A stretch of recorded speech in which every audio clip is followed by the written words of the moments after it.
नमस्कार मित्रांनो, कसे आहात मित्रांनो? आज इथे आपण बघणार आहोत कंटिन्यू स्टेटमेंट इन सी। तर मित्रांनो, प्रीवियस व्हिडिओ मध्ये आपण काय बघितलं होतं की ब्रेक स्टेटमेंट म्हणजे काय, आणि आज आपण इथे कंटिन्यू स्टेटमेंट विषयीची सगळी माहिती जाणून घेणार आहोत।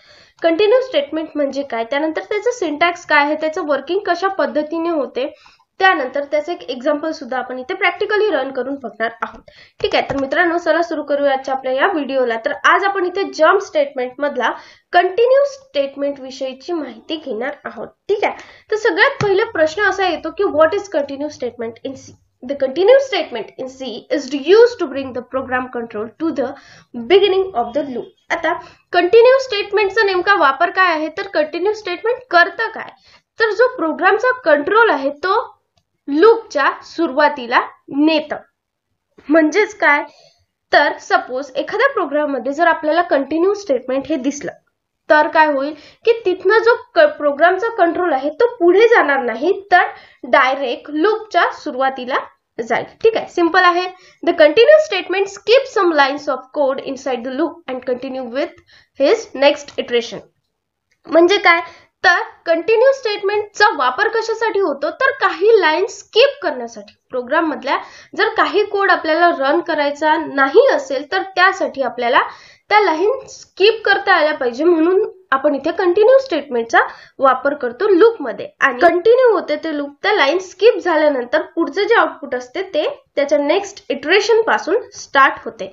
फॉर एक्झाम्पल इथे आपण समजून घेऊया की जर लूप असेल 1 to 5 पर्यंत आणि जर मी इथे ब्रेक स्टेटमेंटचा यूज केला सपोज, ठीक आहे, 1 to 5 पर्यंत आपलं लूप, सपोज 1 to 5 पर्यंत काय आहे, हे आपलं लूप आहे, आपण फिरवलेलं आहे। आणि या लूप मध्ये जर आपल्याला फक्त 4 पर्यंतच किंवा 3 पर्यंतच, फक्त 3 पर्यंत आउटपुट पाहिजे असेल आणि जे 2 इटरेशन आहे ते आपल्याला पाहिजे नाहीये, तर तिथे आपण काय करू की ब्रेक स्टेटमेंटचा यूज करू सरळ सरळ।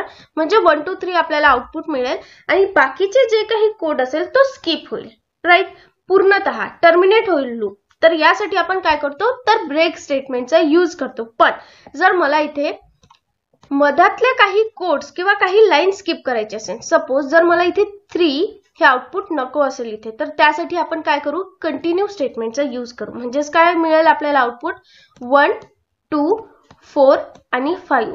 3 हे काय झालेलं आहे, इथनं स्किप झालेलं आहे। तर आणि काय झालेलं आहे की नेक्स्ट जे इटरेशन आहे, पुढचे जे आउटपुट आहे ते आपल्याला ॲज इट इज मिळालेलं आहे। तर अशा आउटपुटसाठी आपण इथे कंटिन्यू स्टेटमेंटचा वापर करतो।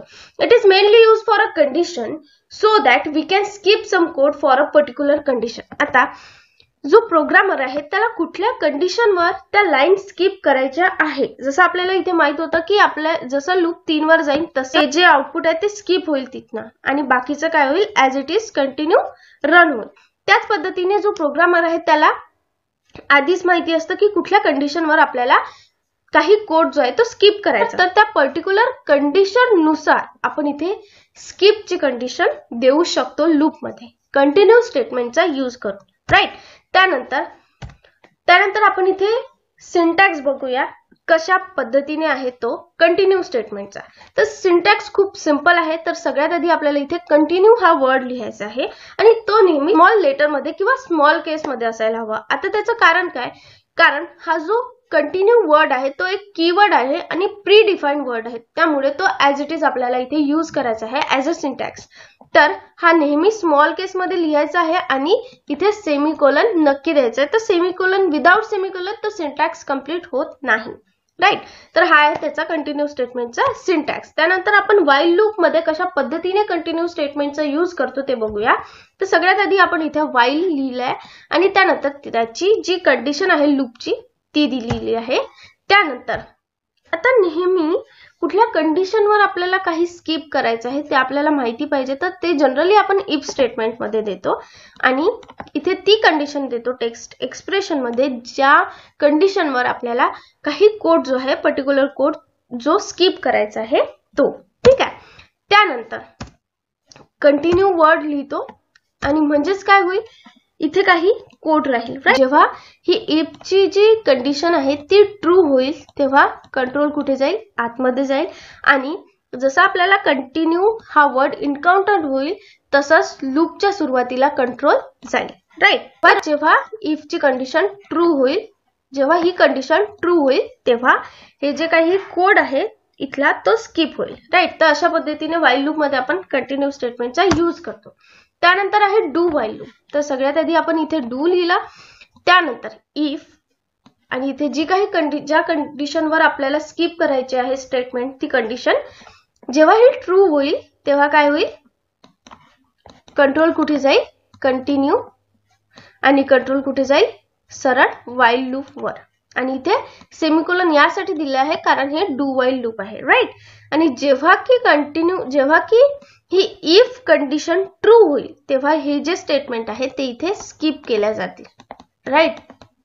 जेव्हा ही इफ ची कंडिशन ट्रू होईल तेव्हा, ठीक आहे. त्यानंतर हे झालं डू व्हाईल लूपचं. त्यानंतर आपण फॉर लूप मध्ये काय यूज करणार आहोत ते बघणार आहोत. तर सगळ्यात आधी फॉर लूप मध्ये 3 कंडिशन्स असतात, इनिशियलायझेशन कंडिशन, त्यानंतर अपडेशन, ठीक आहे. या 3 कंडिशन द्यायच्या आहेत. त्यानंतर आपण इफ स्टेटमेंट देणार आहोत आणि टेस्ट एक्सप्रेशन मध्ये आपण काय देणार आहोत, तर ज्या कंडिशनला आपल्याला काही स्टेटमेंट स्किप करायचे असतील ती कंडिशन आपण इथे टेस्ट एक्सप्रेशन मध्ये देणार आहोत, राईट. तर ही जेव्हा कंडिशन ट्रू होईल तेव्हा कंट्रोल कुठे जाईल, इफच्या आतमध्ये जाईल, बरोबर आहे. आणि इथे लिहिलेला आहे कंटिन्यू, म्हणजेच कंट्रोल कुठे जाईल, सरळ फॉर लूपच्या नेक्स्ट इटरेशनला जाईल. आणि हे जे काही लाईन्स आहेत त्या स्किप होतील केव्हा, जेव्हा इफ ही कंडिशन ट्रू होईल तेव्हा, ठीक आहे. त्यानंतर आपण इथे फ्लो चार्ट बघूया की फ्लो चार्ट कशा पद्धतीने आहे कंटिन्यू स्टेटमेंटचा. तर फ्लो चार्ट बघण्याआधी आपण काय करूया, इथे फॉर लूप घेतलेला आहे. फॉर लूप मध्ये कुठल्या कंडिशन्स असतात आताच बघितलं आपण, इनिशियलायझेशन कंडिशन आणि अपडेट एक्सप्रेशन, अशा 3 कंडिशन असतात. तर इथे आपण इफ दिलेला आहे आणि सपोज इथे एक्सप्रेशन आहे, टेस्ट कंडिशन आहे आणि इथे कंटिन्यू, आणि इथे काही स्टेटमेंट्स आहेत, राईट. तर याच्यावरून आपण या एक्झाम्पल वरून आपण फ्लो चार्ट समजून घेऊया. तर सगळ्यात आधी आपण काय दिलेलं आहे, लूप, म्हणजेच कुठलंही लूप आपण इथे यूज करू शकतो, फॉर लूप, व्हाईल लूप आणि डू व्हाईल लूप. इथे आपण काय केलेलं आहे, फॉर लूपचा यूज केलेला आहे. त्यानंतर इथे आपण कंडिशन, टर्मिनेशन कंडिशन देतो लूपची, बरोबर आहे. तर ही कंडिशन ट्रू आहे की फॉल्स आहे ते चेक करायचं. जर ही कंडिशन फॉल्स असेल तर काय होईल की डायरेक्ट टर्मिनेट होईल लूप, ठीक आहे.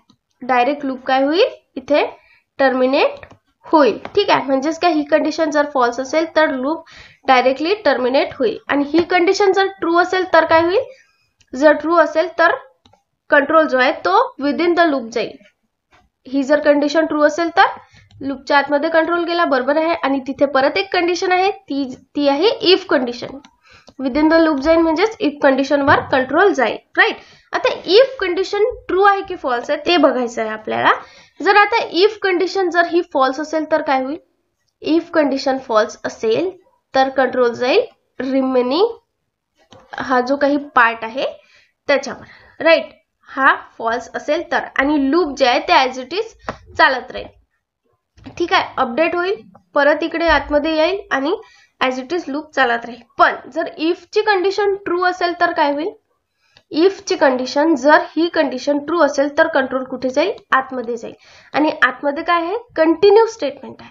आतमध्ये काय आहे, कंटिन्यू स्टेटमेंट. आणि जसं कंटिन्यू स्टेटमेंट आपल्याला एन्काउंटर होतं तसं काय होतं की जे खालच्या ज्या काही स्टेटमेंट असतात त्या काय होतात, स्किप होतात आणि कंट्रोल कुठे जातो, नेक्स्ट इटरेशनवर जातो. म्हणजे ही जर कंडिशन ट्रू असेल तर आपल्याला इथे नेक्स्ट इटरेशन मिळेल, राईट, ठीक आहे. तर अशा पद्धतीने हा फ्लो चार्ट आहे कंटिन्यू स्टेटमेंटचा, ठीक आहे. त्यानंतर इथे एक एक्झाम्पल आहे. एक्झाम्पल कशा पद्धतीने रन होत आहेत ते आपण सगळ्यात आधी समजून घेऊया, ठीक आहे. तर इंटिजर आय लिहिलेला आहे, आय ची व्हॅल्यू 1 आहे. 1 हा चेक होईल, i is less or equal to 10, value is true, त्याच्यामुळे आतमध्ये जाईल.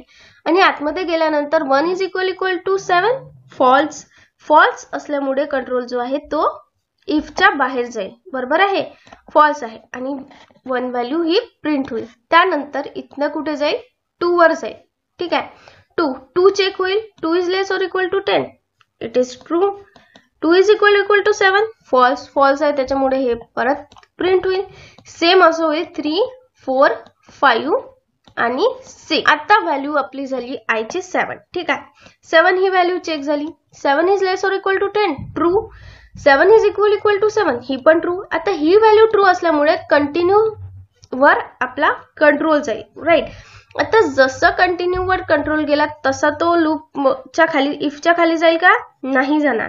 तर कंटिन्यू वरून सरळ नेक्स्ट इटरेशन वर जाईल. म्हणजेच काय, इथे आयची व्हॅल्यू किती होईल? 8 होईल. ठीक आहे, मग परत 8 चेक केलं जाईल. 8 is less or equal to 10, true.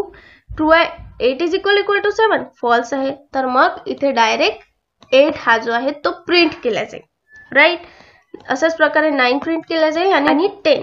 त्यामुळे 7 जो आहे तो काय होईल? कंटिन्यू स्टेटमेंट आपण इथे यूज केल्यामुळे 7 जो आहे तो स्किप केला जाईल, राईट. आता सेम एक्झाम्पल आपण टर्बो C++ मध्ये रन करून बघणार आहोत. ठीक आहे, तर मित्रांनो आपण सेम प्रोग्राम टर्बो C++ मध्ये लिहिलेला आहे. त्यानंतर आपण हा प्रोग्राम रन करून बघणार आहोत. तर मित्रांनो बघा, इथे आपल्याला सेम आउटपुट मिळालेला आहे की 7 या आउटपुट मधनं काय केलेलं आहे? स्किप केला गेलेला आहे. बाकीचा आउटपुट आपल्याला ऍज इट इज मिळालेला आहे.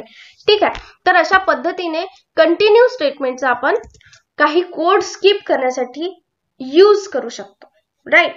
तर मित्रांनो थँक्यू सो मच फ्रेंड्स, तुम्ही हा व्हिडिओ शेवटपर्यंत बघितल्याबद्दल. जर हा व्हिडिओ आवडला असेल तर लाईक करा, मित्रांसोबत शेअर नक्की करा आणि चॅनलला सबस्क्राईब करायला अजिबात विसरू नका. Thank you so much. Keep supporting, keep watching. Thank you.